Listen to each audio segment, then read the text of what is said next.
My name is Jay Chauhan, and today's video is on the topic of administration of estates.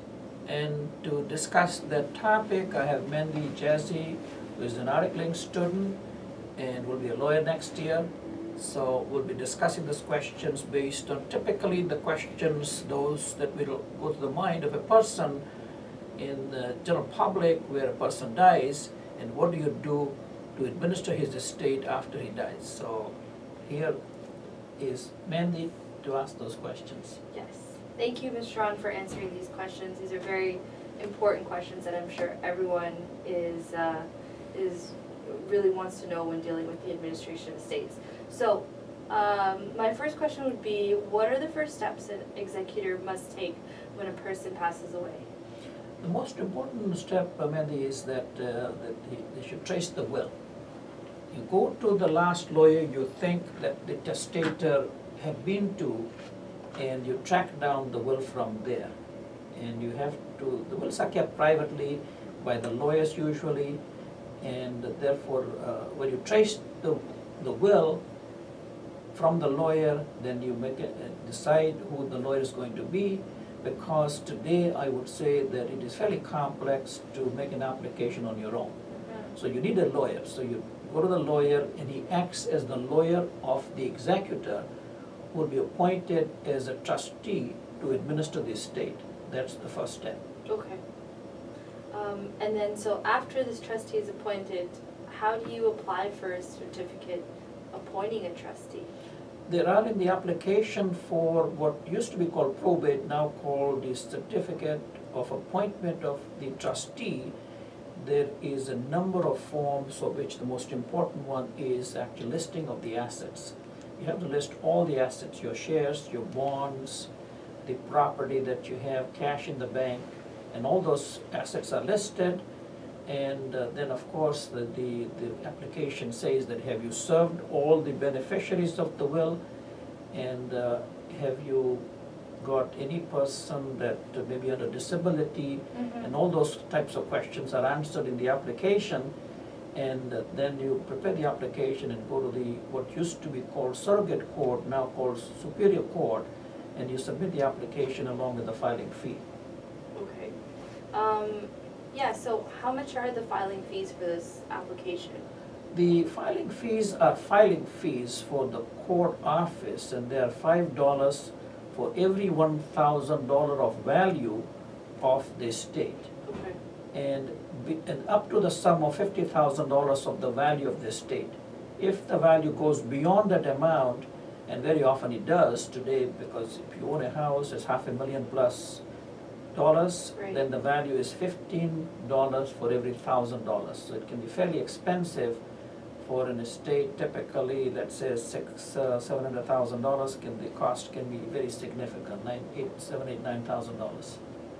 Wow, $15 for every 50,000. That's a lot of money. And that is just the filing fee, not That's the just lawyer's filing fee. fees, right? So can this fee, this large amount of fees, be avoided if one plans for it beforehand? One way to plan, actually, there are a number of things one can do to minimize your estate, because the cost of the fee is based on the value of the estate that is going to be transferred. There are many, many different ways, I mean, not too many, but a few different ways you can minimize it. One typical way is that you make the intended beneficiary a joint owner. And Okay. if you can make him a joint owner, then the right of survivorship applies, and the joint owner becomes the survivor. This method of ownership is very common between husband and wife, but you can also make another person a joint owner, in which event that person has the right to own the whole property, and you can simply just delete the name and basically minimize the cost. But I think that the application, if it has to be made, you still have to pay the filing fee.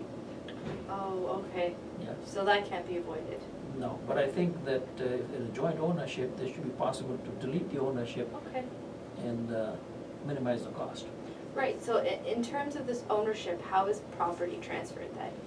Well, today the lawyers are the persons who are usually authorized to make a transfer we no longer have, we do have registry offices, but most of the transfers are done directly on the computer through the lawyer. So you authorize the lawyer that I wish to transfer the deed, the usual formalities are followed, he authorizes the lawyer, and it's a system called TerraView on which the property is registered for the transfer.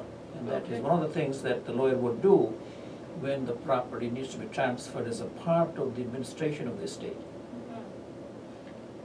And how is distribution made of the estate? So the job of the trustee or the executor is to assemble all the assets, bank accounts, the properties, and everything is put into one account. If there's real property, he sells the property, puts it in the account, and then looks at the will and says, here are the beneficiaries, which beneficiaries are going to be getting the estate. If there are specific gifts, they will be dished out first to those persons, then the sharing between the children or whoever are named will be getting the beneficiary according to the percentage or the amount to be given to each person.